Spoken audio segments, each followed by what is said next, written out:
ఎదుగుతున్నాం, పేదలకు సేవ చేసి ఎదుగుతున్నాం. మేము ఎదుగుతున్నాం, రైతులకు దగ్గర ఎదుగుతా ఉన్నాం. మేము ఎదుగుతా ఉన్నాం, ఈ దేశంలో ఇన్ఫ్రాస్ట్రక్చర్ డెవలప్మెంట్ చేస్తూ ఎదుగుతా ఉన్నాం. నరేంద్ర మోడీ గారి నాయకత్వం ప్రపంచానికి మార్గదర్శనం చేసేంత గొప్ప స్థాయికి ఎదిగింది. ఇప్పుడు వచ్చి వాళ్ళెవరో వాళ్ళ కోసం వాళ్ళని వాళ్ళు బ్రాండింగ్ చేసుకోవడం కోసం చెల్లని రూపాయి అయిపోయింది. చెల్లని రూపాయిని బ్రాండింగ్ చేసుకుంటుంది. కంటే కవితను ఎవరు అడుగుతున్నారు? కవిత 2019 ఎంపీ ఎన్నికలలో ఓడిపోయింది. ఓడిపోయిన తర్వాత కవితకి ఏమున్నది? 5 ఏళ్ళు అధికారంలో ఉన్నప్పుడు మీరు ఏం చేసినారని చూసే నిజామాబాద్ ప్రజలు మిమ్మల్ని ఓడగొట్టింది. ఇంకా కవితకి ఏమున్నది అక్కడ?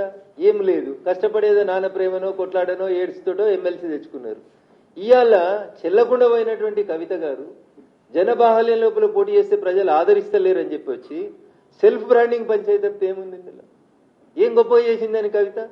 బతుకమ్మ ఆడినా, తెలంగాణ భావ వ్యాప్తి చేసిన చెల్లె నువ్వు ఉంటే కంటే ముందు నుంచి ఉంది కదా బతుకమ్మ. నిజాం సర్కరోడు మా ఆడబిడ్డల్ని చీరలు ఇప్పించి బతుకమ్మ ఆడిరనే పంచాయతీ తెలంగాణ ఉద్యమ చరిత్రలో ఉంది కదా. చెల్లె బతుకమ్మ ఆడితే బతుకమ్మ, బతుకమ్మ ఆడకపోతే బతుకమ్మ కాదనేది ఎవరు చెప్పారు? So there is no brand for Kavitha, no brand for KTR, nothing is there for TRS. ఏం లేదు టీఆర్ఎస్, ఏమి లేదు కాబట్టి ఏదో ఉన్నట్టు చూపించుకోవాలి. చూపించుకోవడం కోసం చెల్లని దుడ్డును ఏదో చేసిరని చెప్తారు ఊర్లలో. పక్కా తెలంగాణ భాషలు చెప్పాలంటే, కేసీఆర్ గారి భాషలు చెప్పాలంటే అది చెల్లని దుడ్డు, చెల్లని రూపాయి. చెల్లని రూపాయికి బ్రాండింగ్ చేసుకునేటువంటి ప్రయత్నము, దానికి మీడియా లోపల స్పేస్ మేమే ఉండాలి. అయితే మా అన్న ఉండాలి మీడియాలో, లేకపోతే నేను ఉండాలి, మా పార్టీ ఉండాలి. ఇతరులు ఎవరు ఉండొద్దు, ఇతరుల గురించి చర్చ జరగవద్దు. ఈ చెల్లని రూపాయల పంచాయతీలను తీసుకొని వచ్చి దానికి ఏదో గొప్పగా చేసుకుంటూ వస్తారు. ఏం చేసింది కవిత? నేను స్ట్రైట్గా అడుగుతున్నా. ఏ అమరుల కుటుంబాన్ని పరామర్శించిందా? ఏ అమరుల కుటుంబాన్ని ఆదుకున్నావా? అరే మా జిల్లాలో నాలుకల్ మండలం లోపల ఒక సోదరుడు చచ్చిపోయాడు. ఇక్కడే ఉస్మానియా యూనివర్సిటీ క్యాంపస్ లో చచ్చిపోయినాడు. పిహెచ్ఎల్ గేట్ ముంగట ఒక సోదరుడు చచ్చిపోయాడు. ఉద్యోగాలు కావాలి. మీ 10 ఏళ్లలో బిహెచ్ఎల్లో లోకలకు ఉద్యోగాలు ఇప్పించిరా? నాలుకల్లో చచ్చిపోయినటువంటి కుటుంబాన్ని ఎన్నడన్నా పరామర్శించిరా? 10 ఏళ్ళు అధికారంలో ఉంటే మీరు చేసిందేముంది తెలంగాణలో చెప్పురు. మా మిరుదొడ్డిలో ఒక జర్నలిస్ట్ చచ్చిపోయాడు. జేఏసీ టెంట్లో జై తెలంగాణ జై తెలంగాణ అని అరిచి చచ్చిపోయాడు. కనీసం 10 లక్షలు ఇవ్వలే కుటుంబానికి, జర్నలిస్ట్ కుటుంబానికి. ఏం చేశారు మీరు అధికారంలో ఉన్న 10 ఏళ్ళు? పైసలు సంపాదించుకున్నారు, ఆస్తులు పెంచుకున్నారు తప్ప జనానికి వాస్తవాలు అర్థమైన తర్వాత మిమ్మల్ని వద్దని అనుకున్నారు జనం. ఇక వాళ్ళని వాళ్ళు బ్రాండింగ్ చేసుకోవడం కోసం టూ క్వైట్ కాంట్రడిక్టరీ స్టేట్మెంట్స్ చెప్తున్నారు కవిత గారు. ఒకసారి ఏమంటున్నారు? బీజేపీలో బీఆర్ఎస్ని విలీనం చేయమని చర్చలు జరిపారు. రెండోసారి ఏం చెప్తుంది? మా పార్టీకి ఒకడే ఒక నాయకుడు కేసీఆర్. మరి కేసీఆర్ గారిని బయటకు వచ్చి చెప్పమని ఉండ్రి. అవును నేను చర్చలు జరిపినా, నేను విలీనం చేద్దాం అనుకుంటున్నా, చెప్పురు అట్లాంటి. మళ్ళీ ఒకసారి ఏమంటుంది? మేము విలీనం చేసుకోవడానికి మేము సిద్ధంగా లేము. టీఆర్ఎస్ పార్టీ పుట్టిన 2001 నుంచి 2 నిమిషాలు మీకు గుర్తు చేస్తాం. 2004 ఎన్నికలు వచ్చినాయి. 2001లో టీఆర్ఎస్ పుడితే 2004లో ఎవరితో పొత్తు పెట్టుకుందన్న టీఆర్ఎస్ పార్టీ? కాంగ్రెస్ తోటి పొత్తు పెట్టుకుంది. గులాం నబీ ఆజాద్ గారితో పాటు పిసిసి అధ్యక్షుడు వాళ్ళ ఇంటికి పోతే 2004లో పొత్తు పెట్టుకుని రాష్ట్రంలో కేంద్రంలో 2 చోట్ల మంత్రులు ఉన్నది టీఆర్ఎస్ ప్లస్ కాంగ్రెస్. ఆ తర్వాత 2009 వచ్చిందన్నారు. 2009 రాగానే క్వైట్ కాంట్రడిక్టరీ. అప్పటిదాకా తిట్టిన సిపిఎం తోటి పొత్తు పెట్టుకున్నారు, సిపిఐతో పొత్తు పెట్టుకున్నారు, తెలుగుదేశం పార్టీతో పొత్తు పెట్టుకున్నారు, మహాకూటమి అని చెప్పి పొత్తు పెట్టుకున్నారు. పొత్తులు మీరే పెట్టుకుంటారు. 2004లో ఒక పొత్తు, 2009లో ఒక పొత్తు, 2014 తెలంగాణ వచ్చింది. ఏం చేసిర్రు? మేము విలీనం చేస్తాం, మాకు దర్శనం ఇస్తే చాలు, మమ్మల్ని కాలు మొక్కనిస్తే చాలు, మొత్తం కాందాని పోయిర్రా పోలేదా? దండం పెట్టిర్రా పెట్టలేదా? ఫోటోలు దిగిర్రా దిగలేదా?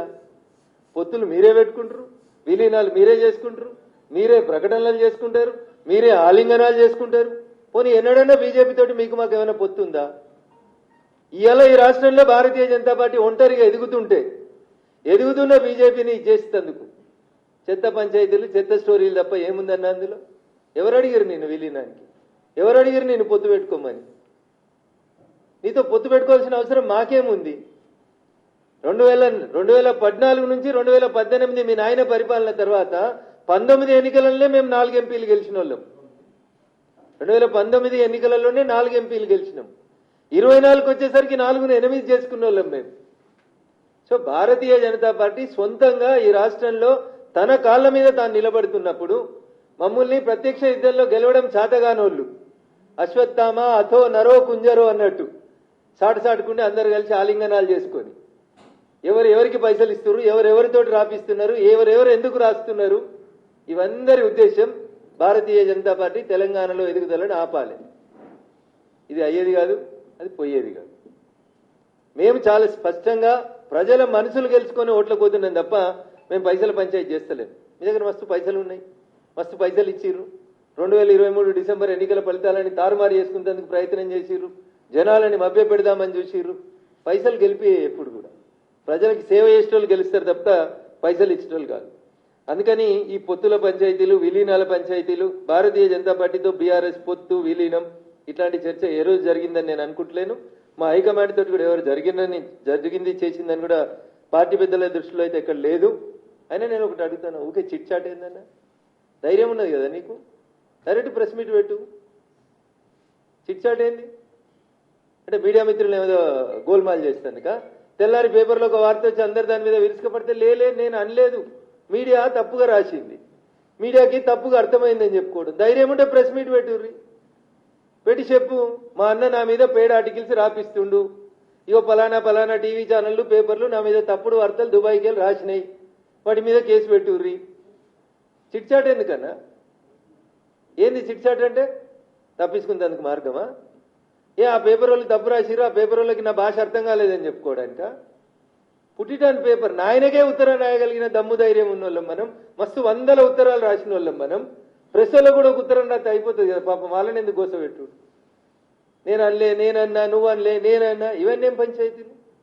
Why chit chat? అంటే తెలుగు మీడియా వాళ్ళకి అంత అమాయకం కనబడుతుర్రా అండి మీకు?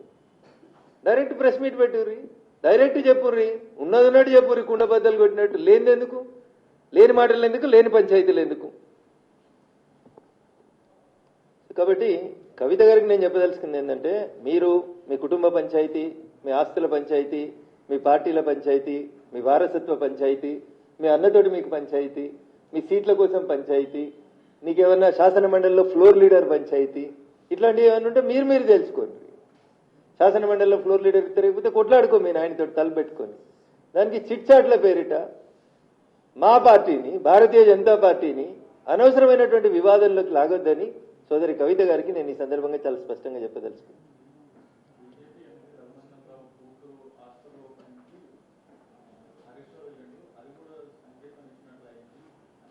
మరి ఆ రోజు హరీష్ రావుని ఎందుకు సస్పెండ్ చేయలేదు? నాట్ ఓన్లీ హరీష్ రావు, తలసాని శ్రీనివాస్ యాదవ్ గారు వచ్చారు, మాగంటి గోపీనాథ్ గారు వచ్చిండ్రు, ఆ ఏరియాలో ఉన్నటువంటి చాలా మంది వచ్చారు. ఆయన ఆరోగ్య శాఖ మంత్రిగా ఒక దవాఖానా ఓపెనింగ్కి వచ్చిండు. మీకు ఇబ్బంది ఏంది? ఒకవేళ హరీష్ రావు గారు బీజేపీ కోవర్ట్ అని మీకు అనిపిస్తే తెల్లారి ఎందుకు తీసేయలేదు క్యాబినెట్లకి వెళ్ళి? ఒక బీసీ బిడ్డ ఈటల రాజేందర్ గారిని రాత్రి తీసేసిండు కదా మీ నాయన. మరి హరీష్ రావు అనేటైనా బీజేపీ కోవర్ట్ అనేది మా చెల్లి అభిప్రాయం అయితే, రఘునందన్ రావు కూతురు హాస్పిటల్ ఓపెన్ చేయడమే కవితమ్మ కడుపు నొప్పి అయితే తెల్లారే ఉద్యోగులకి వెళ్ళి తీసేయనుంటి హరీష్ రావుని. ఆ రోజైతే మీ నాయన నీ మాట విన్నాడు కదా. అందుకని నేనేమంటున్నా, ఈ చిట్లు చాట్లు ఎందుకన్నా, ఇవి నేమ్ డైరెక్ట్ గా నేమ్ పెట్టి చెప్పు. ధైర్యం లేకపోవడం, నేను మాట్లాడుతున్నా కదా, పేరు పెట్టి మాట్లాడుతున్నా, నేను ఊరు పెట్టి మాట్లాడుతున్నా, నేను అధికారికంగా ఆఫీస్ పెట్టు, లేకపోతే బషీర్బాగ్ లో ప్రెస్ క్లబ్ లో తీసుకో, ప్రెస్ క్లబ్ తీసుకొని చెప్పు. అందరికీ నీ అంత గొప్ప ఇంగ్లీష్ రాకపోతే తెలుగులో మంచిగా రాసి ఈ ప్రెస్ నోట్ రాస్తారు, నువ్వేమిస్తే గదే రాస్తారు. వై దిస్ చిట్ చాట్ అంటున్నా.